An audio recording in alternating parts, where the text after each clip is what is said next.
नौतन पश्चिम चंपारण पद यात्रा के दौरान प्रशांत किशोर ने शिक्षा विभाग को लेकर निशाना साधते हुए कहा कि बिहार में शिक्षा व्यवस्था एकदम ध्वस्त है। पदयात्रा के दौरान शायद ही कोई स्कूल मुझे ऐसा देखने को मिला जहां एक विद्यालय की 3 मूलभूत चीजें शिक्षक, छात्र और बिल्डिंग तीनों एक साथ मौजूद हो। जहां बिल्डिंग और छात्र है वहां शिक्षक नहीं है, कहीं बिल्डिंग और शिक्षक है तो छात्र नहीं है।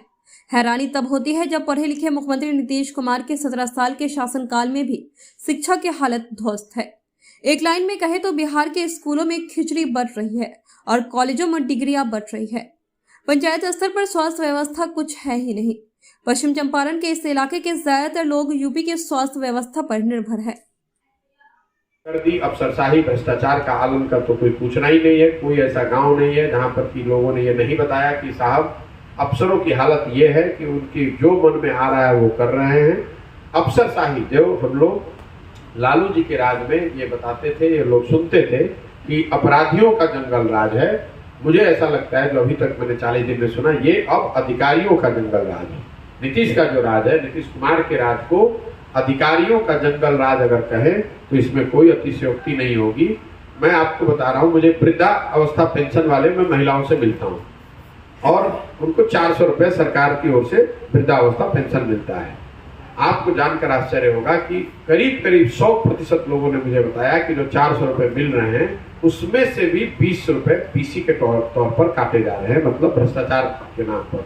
अब बताइए कि जब 400 रुपया में से भी 20 रुपये चोरी हो रही है तो सरकार और सरकार की योजनाओं का आप आकलन कर सकते हैं। एक और बात, जो 2 बड़ी योजनाएं हैं सरकार की जिस पर बड़ी चर्चा हुई है, एक तो है शौचालय की बात। मैं जितने दिन से चल रहा हूँ, पैदल ही चल रहा हूँ, तो गांव से निकलता हूँ, दोनों ज्यादातर गांव में जिसको ओडीएफ घोषित कर दिया गया है तो बिल्कुल पेपर की बात है। ज्यादातर गांव में खुले में शौच आज भी है, बिना नाक पर गमछा बांधे आप गांव से नहीं निकल सकते हैं।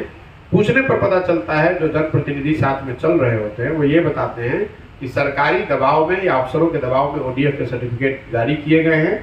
शौचालयों को लेकर लोगों ने जो बताया पश्चिम चंपारण में कि 2000 से 6000 रुपए तक सरकारी अफसर या जो जनप्रतिनिधि है उन्होंने पैसा लिया और 12000 रुपया परिवार को रिलीज कर दिया।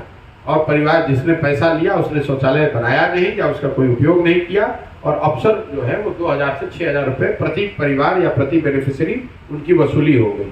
तो शौचालयों को लेकर, ओडीएफ को लेकर जो सरकार का दावा है, चाहे केंद्र सरकार का हो या राज्य सरकार का, ये पूरी तरीके से झूठ है। आप लोग स्वयं देखते होंगे, मैं तो रोज देख रहा हूँ।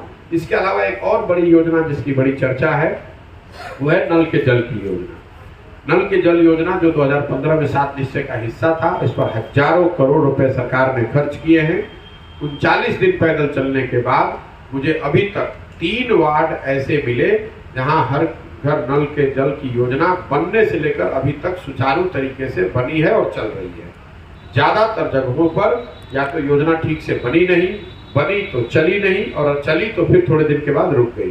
कुछ एरिया जहां पर यहाँ आर्सेनिक अफेक्टेड है वहां पर पीएचईडी के जिम्मे ये काम है, वहां पर भी लोगों की शिकायतें ऐसी ही हैं।